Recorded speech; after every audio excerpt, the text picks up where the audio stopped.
Revelation 1.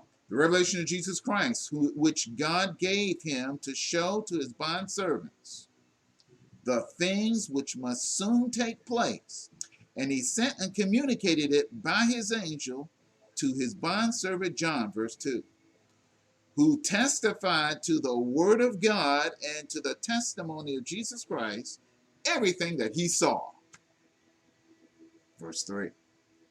Blessed is the one who reads, and those who hear the words of the prophecy and keep the things which are written in it, for the time is near. Verse 4. John, to the 7 churches that are in Asia, grace to you and peace from him who is, and who was, and who is to come,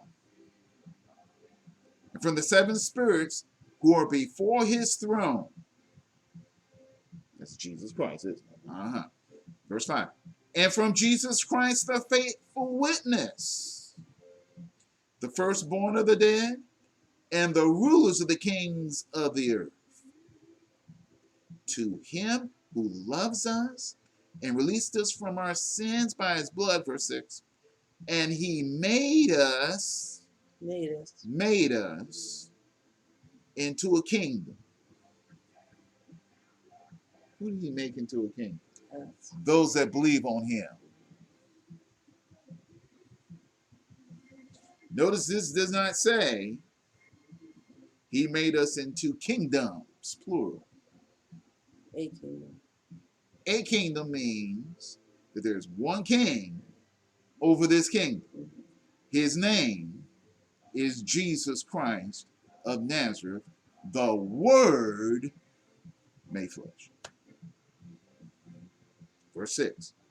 And he made us into a kingdom, priests to his God and Father. Now, some translations say he's made us kings and priests. Other translations say he's made us a kingdom of priests. Just understand that the notion that believers are kings and priests under God can be said a variety of different ways and not lose the same concept. Let me ask you a question. Yeah. So if we're priests, what do we offer? We offer spiritual sacrifices unto the Lord our God. The fruit of our lips, giving praise unto his name. Now, priests are worshipers.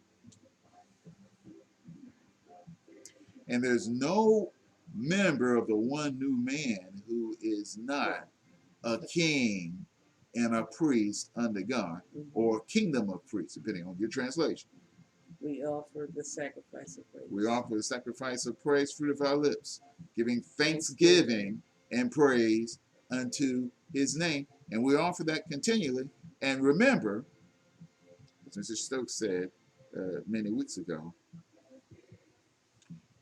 we who are the one new man are the worship of God.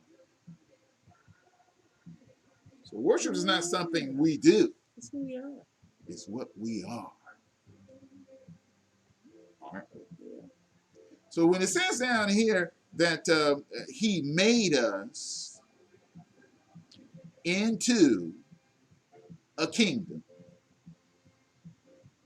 then we are privileged to say the one new man is a kingdom of priests, a royal priesthood, a holy nation,